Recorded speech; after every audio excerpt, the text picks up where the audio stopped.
समोर येते। विद्यार्थ्यांच्या न्यायासाठी सांगोल्यात भव्य मोर्चा, तहसीलवर धडक। विद्यार्थ्यांवर होणाऱ्या अन्यायाविरोधात आणि शैक्षणिक प्रश्नाच्या निवारणासाठी सांगोला तालुका जागरूक नागरिक यांच्या नेतृत्वाखाली बुधवार दिनांक 23 जुलै 2026 रोजी सांगोला शहरात भव्य मोर्चा काढण्यात आला। शेकडो विद्यार्थी, पालक आणि नागरिक या मोर्चात सहभागी झाले होते। एकच आवाज, विद्यार्थ्यांचा हक्क आमचा लढा आणि ना भीती ना तडजोड, फक्त न्याय अशा घोषणांनी संपूर्ण शहर दणाणून गेलं होतं।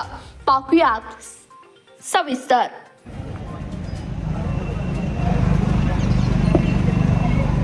आज आपण या ठिकाणी विद्यार्थ्यांच्या आंदोलनाला, दिल्लीमध्ये सुरू असलेल्या विद्यार्थ्यांचं आंदोलन, त्याला पाठिंबा आणि या आंदोलनावर ज्या पद्धतीनं प्रशासनाकडून गळचेपी करण्याचा प्रयत्न झाला, त्याच्या निषेधार्थ आज आपण या ठिकाणी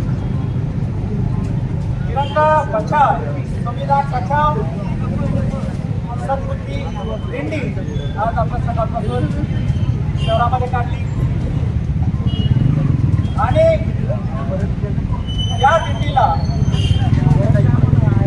सांगोला तालुक्यातून विविध सामाजिक क्षेत्रामध्ये काम करत असलेल्या सर्वच मंडळांनी पाठिंबा दिला, विद्यार्थ्यांची ताकद वाढवली।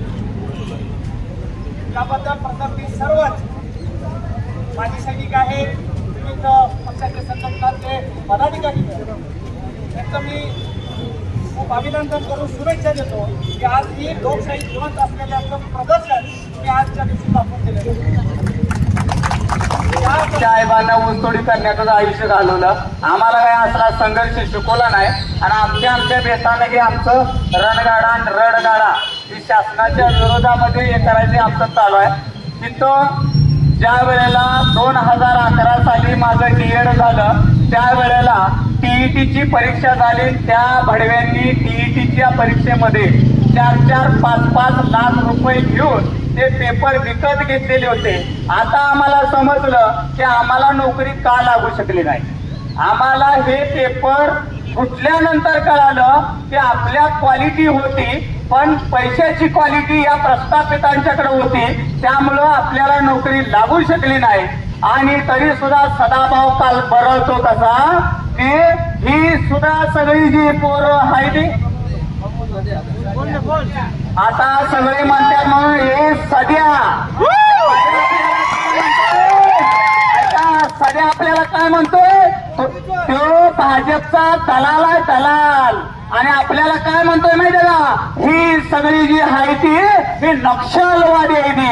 अरे त्या भडव्याला मला सांगायचंय, सोलापूर जिल्ह्यामध्ये जर तू पाय टाकला, तुझा पाय तिथंच नाही काढला तर आवडा सांगणार नाही।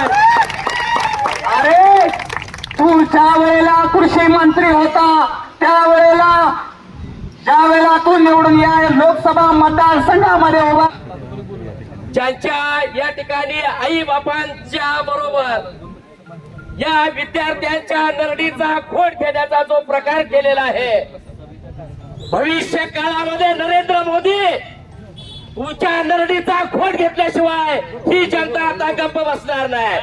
कारण या जनतेमध्ये आता खऱ्या अर्थानं एवढ्या पद्धतीची ताकद आता या ठिकाणी निर्माण झालेली आहे।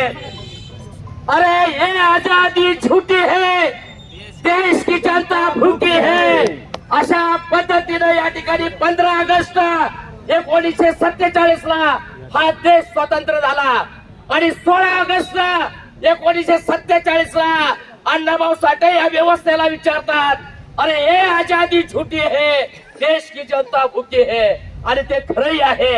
आज तागायतपणे नरेंद्र मोदींनी दिलेली आश्वासन आहेत।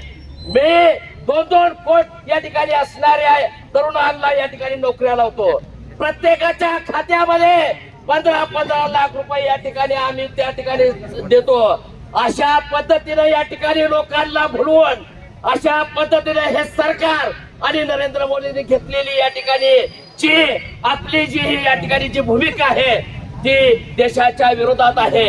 हा देशद्रोह आहे. अशा पद्धतीने केलेलं हे नरेंद्र मोदींनी कृत्य आहे.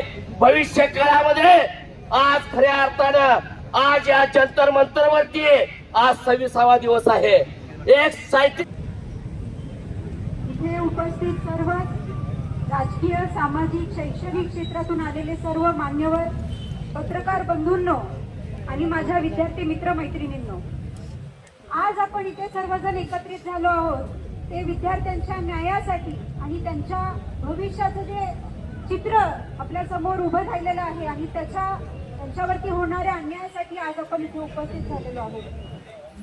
खरंच जो कुछ हुआ उसका मैं इरफान फारूक की जाके निषेध करता हूँ. कहने का मेरा मतलब यही है कि आज जापान, चाइना, हांगकांग, थाईलैंड कहाँ जा रहे हैं? पढ़ाई लिखाई करके वो लोग इतना बड़ा देश बना रहे हैं, देश का विकास कर रहे हैं. हम और काय और गोबर में हम लोग फंसे हुए हैं. इससे बाहर निकलना पड़ेगा और जब तक हम निकलेंगे नहीं तब तक काम बनने वाला नहीं. महात्मा फुले साहब ने हम लोगों को बहुत बड़ा पढ़ाई लिखाई करने का अधिकार दिया. 3000 साल की गुलामी को खत्म करके जग को दिए दिखाए, बहुजनों के लिए स्कूल खोलकर सावित्री माई महात्मा फुले नाम कहलाए. पी लो तुमको जितना पीना बावड़ी दिए दिखाए. पी लो तुमको जितना पीना बावड़ी दिए दिखाए. कहाँ से आए कुछ तो खा लो, भूख भूख तुम्हारी मिट जाए. बाबा साहब के गुरु बनकर महात्मा फुले नाम कहलाए. 1947 में जब लड़ाई का वक्त आया तो सुभाष चंद्र बोस जी गए थे नागपुर हेडक्वार्टर में. जाने के बाद उन्होंने कहा था कि साहब चलिए लड़ाई लड़िए. तो बोले हम लड़ाई नहीं लड़ेंगे, हम चड्डी संभालेंगे. और उन्होंने चड्डी संभाला और तिरंगा तो उन्होंने नहीं माना. आणि विद्यार्थ्यांवरती अत्याचार करण्यासाठी मी एवढंच सांगेन की लोकशाही भारतामध्ये जिवंत राहिलेली नाहीये. आणि आता सांगते सगळीकडे चर्चा आहे की 2029ला भारतात निवडणुकाच होणार नाही. 2029ला निवडणुका होणार नाहीत या गोष्टीचा मी आणि नरेंद्र मोदी साहेब दोघं विरोध करतो. कारण नरेंद्र मोदी साहेब सांगताय 2029 कशाला, 2026 तुम्हाला मी बघू देणार नाही. 2026ला तुमचं सगळं अस्तित्व मी नष्ट करून टाकणार आहे. ही नरेंद्र मोदी साहेबांची भूमिका आहे. हिटलरशाही देशामध्ये वाढलेली आहे. नरेंद्र मोदी गो बॅक, जसं सायमन गो बॅक म्हटलं आपण तसं पंतप्रधानांना खुर्ची खाली करा असं म्हणण्याची वेळ आलेली आहे. आज आपल्याला अखंड भारत पाहिजे. तो अखंड भारत जर पाहिजे असेल नाही तर पहा, तो समोर विठ्ठलाचा गण लावलाय आणि त्याच्या खाली माझा मुस्लिम बांधव टोपी घालून बसलाय. हे नरेंद्र मोदीला चालत नाही. हे नरेंद्र मोदीला चालत नाही. नाव चुकीचं ठेवलंय, नरेंद्र ठेवलंय, नाव दलिंदर पाहिजे होतं. महाराष्ट्रामध्ये ज्यावेळी क्रांती झाली त्याची सुरुवात, भारतामध्ये ज्यावेळी क्रांती झाली त्याची सुरुवात महाराष्ट्रामध्ये झाली. कारण हा महाराष्ट्र छत्रपती शिवरायांच्या विचारात आहे, महाराष्ट्र फुलेंच्या विचारात आहे, महाराष्ट्र शाहूंच्या विचारात आहे आणि महाराष्ट्र भारतरत्न डॉक्टर बाबासाहेब आंबेडकरांच्या विचारात आहे. मला एवढं सांगायचं, विद्यार्थ्यांवरती अत्याचार केले. 6 दिल्ली पोलीस घरी गेले असतील, ते संध्याकाळी काळ्या तोंडाने घरी गेले असतील. हे सगळे दिल्ली पोलीस असतील. खऱ्या अर्थानं पोलिसांना मी सुद्धा काही म्हणजे पोलिसांबद्दल बोलत नाही.